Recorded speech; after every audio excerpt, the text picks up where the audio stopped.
कुमार सौरभ, ये क्यों कह रहे हैं आपके नेता चिराग पासवान कि कानून व्यवस्था ध्वस्त हो गई है?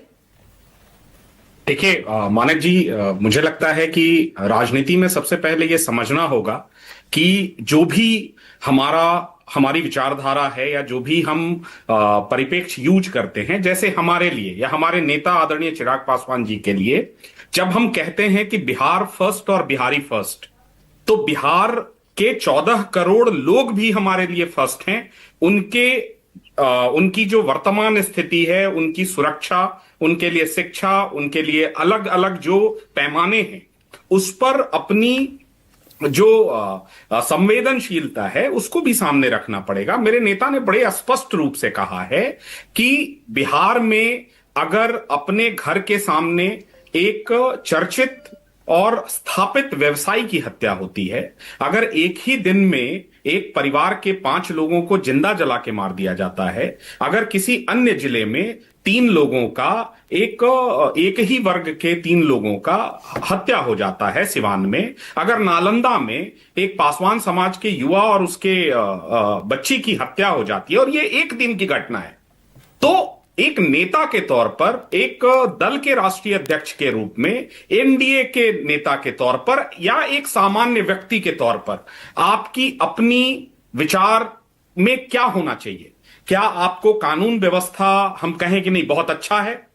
क्या अधिकारियों का जो दायित्व था? एक मिनट कुमार सौरभ, सीधे सीधे बोलिए ना, कहिए ना कानून व्यवस्था ध्वस्त हो गई है, बोलिए ना। सिंपल सी बात है, मेरे नेता ने बड़े स्पष्ट रूप से कहा है कि वर्तमान में जो 20-25 वर्षों में बड़ी मेहनत से एनडीए का एक जो सुशासन का चेहरा हमने स्थापित किया था, वो कहीं ना कहीं अधिकारियों की लापरवाही के कारण, जहां 100 मीटर दूर थाने के पास होने के बाद भी अगर इस प्रकार की हत्या होती है तो उस पर प्रश्न चिन्ह नहीं, लगा प्रश्न चिन्ह नहीं, एक मिनट, नहीं, आप बार बार चिराग पासवान को कोट कर रहे हैं, तो सीधा सीधा कोट करिए ना, बोलिए ना, लॉ एंड ऑर्डर ध्वस्त हो गया है, बोलिए ना। कानून और व्यवस्था पूरी तरीके से ध्वस्त हुआ है, ये हमारे नेता ने बड़े स्पष्ट अगर कानून व्यवस्था किसी राज्य में ध्वस्त हो जाए कुमार सौरभ, तो उसे जंगल राज कहा जाएगा या नहीं कहा जाएगा?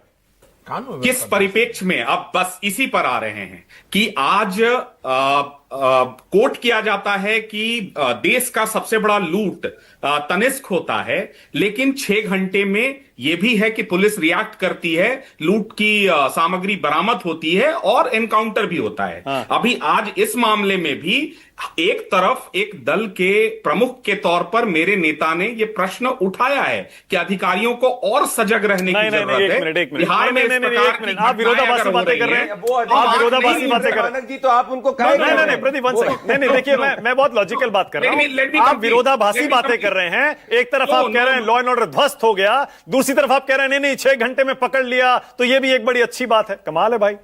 ऐसा है मानक जी कि आप 2 पैमाने देखिए ना। पूरे चर्चा में 45 मिनट के चर्चा में एक बार भी यह सामने नहीं आया कि कैसे 150 लोगों की हत्या जाति के नाम पर कर दी जाती थी, और हमारे राष्ट्रीय जनता दल के प्रवक्ता को उस समय जंगल राज नहीं दिखता था। कैसे जो है उस समय चंदा बाबू के बच्चों को तेजाब से नहलाने वाले का आज इनके प्रदेश की कार्य समिति में जिंदाबाद के नारे लगाए जाते हैं। मतलब जंगल राज आज नहीं है ना कुमार सौरभ, आज नहीं है ना जंगल राज। एक सेकेंड, एनडीए का क्या कोई घटक दल या उसके नेता किसी अपराधी को लेकर जिंदाबाद के नारे लगा रहे हैं क्या? ठीक है, ओके। अब आपको उपेंद्र कुशवाहा कह रहे हैं कि लक्ष्मण रेखा पार नहीं करनी चाहिए। उपेंद्र कुशवाहा कह रहे हैं चिराग पासवान को लक्ष्मण रेखा पार नहीं करनी चाहिए, आपका जवाब? देखिए, सिंपल सा बात है कि हम, और बार बार मैं ये कह रहा हूं कि हमारे लिए बिहार फर्स्ट और बिहारी फर्स्ट, हमारे नेता के लिए ये एक स्लोगन नहीं है। और जब भी बिहार के 14 करोड़ लोगों के सुरक्षा या किसी अन्य प्रमुख विषय पर कोई भी बात आएगी, तो हम मुखरता के साथ अपनी बात भी रखेंगे। ठीक है कुमार सौरभ, एक सवाल और ईमानदारी से बोलिएगा कुमार सौरभ। वहां सुधार की जरूरत है कुमार सौरभ, ईमानदारी से बोलिएगा, 1 सेकेंड, और क्लियर बोलिएगा, स्पष्ट बोलिएगा। ये बार बार जो आप 14 करोड़ सारे बिहारी बिहार फर्स्ट कह रहे हैं, और चिराग पासवान का बीच बीच में बयान आ जाता है सारी 243 पे लड़ेंगे, सारी 243 पे लड़ेंगे। क्या लड़ेंगे सारी 243 पे? एनडीए में रह के ही लड़ेंगे? बिल्कुल लड़ेंगे, पूरे 243 सीटों पर लड़ेंगे। जहां हम स्वयं लड़ेंगे वहां भी, और जहां गठबंधन के हमारे नेता चुनाव लड़ेंगे। ठीक है, आशुतोष कुछ कहना चाह रहे थे। आशुतोष जल्दी से, एक सेकंड प्रदीप बस। आशुतोष जल्दी से क्विक कमेंट। देखिए, मैं जो एलजेपी के नेता की जो मैं बात सुन रहा था, मुझे लगता है कि ये पुरानी प्ले बुक है जो 2020 के विधानसभा चुनाव के दौरान हुई थी। उस वक्त भी एलजेपी की वजह से जनता दल यूनाइटेड को नुकसान हुआ था और एलजेपी की सीटें घटी थी।